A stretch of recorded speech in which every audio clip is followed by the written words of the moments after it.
இன்னைக்கான வீடியோவில் நான் பார்க்க போகிறோம்னா நம்ம இந்தியன் பைக்ஸ் டிரைவிங் 3D இருக்குதுல்ல, இதில் வந்து பார்த்துட்டிங்கன்னா நியூ கார் வந்து பார்த்துட்டிங்கன்னா ரிலீஸ் பண்ணியிருக்கிறாங்க. இந்த கார் எப்படி நம்ம கேமுக்குள்ளே ஆட் பண்ணி ப்ளே பண்ணுறதுன்னு இன்றைக்கி நம்ம பார்க்க போகிறோம். ஸோ வாங்க வீடியோக்குள்ளே போகலாம். வீடியோக்குள்ளே போகிறதுக்கு முன்னாடி நீங்கள் இப்போ தான் என்னுடைய சேனலுக்கு புதுசாக வரீங்கன்னா மறக்காமல் என்னுடைய சேனலை சப்ஸ்கிரைப் பண்ணி வச்சுட்டு பக்கத்தில் இருக்கிற பெல்லைக்கான ஆண்டை வச்சுக்கினா தான் இந்த மாதிரி வீடியோ சொல்லுவாங்க டக்கு டக்குன்னு பார்க்க முடியும். இப்போ வாங்க நம்ம வீடியோக்குள்ளே போகலாம்.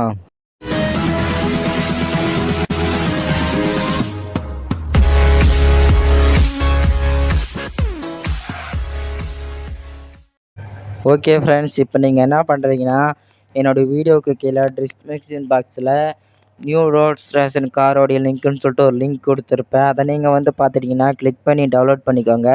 டவுன்லோட் பண்ணிவிட்டு என்ன பண்ணுறீங்கன்னா நேராக நம்ம கேமுக்குள்ளே வந்துட்டு ஃபோன் கால் ஆப்ஷன் ஓப்பன் பண்ணுங்கள். அதெல்லாம் வந்து பார்த்தீங்கன்னா ஆர்ஜிஎஸ் மெனுவை கிளிக் பண்ணுங்கள். ஆர்ஜிஎஸ் மெனுவை கிளிக் பண்ணிவிட்டு லோடு பட்டனை கிளிக் பண்ணுங்கள். லோடு பட்டனை கிளிக் பண்ணிங்கன்னா நேராக உங்களோட ஃபைல் மேனேஜருக்குள்ளே போகும்.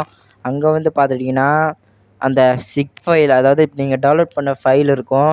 ஸோ இங்கே பாருங்கள், எனக்கு இங்கே இருக்குது. நான் கிளிக் பண்ணோம்னா நம்மளுக்கு கார் வந்துடும் பாருங்கள். கார் நல்லாவே ரெடி பண்ணியிருக்கிறாங்க. பரவாயில்ல, நல்லா இருக்குது. கார் பார்க்குறதுக்கு சூப்பராக இருக்குது. ஸோ இதுக்கு நம்மளால் கலர் சேஞ்ச் பண்ண முடியுமான்னு தெரில.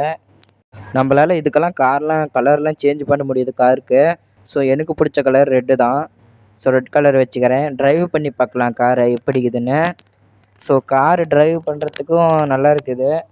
ஸோ பாருங்கள், ஸோ ஓட்டக்குள்ளேயே நம்மளுக்கு சூப்பராக இருக்குது. ஸோ செவத்தில் முட்டிட்டேன்னா ஸோ அது இருக்கட்டும். ஸோ பார்க்குறதுக்கு பயங்கரமாக இருக்குது காரு.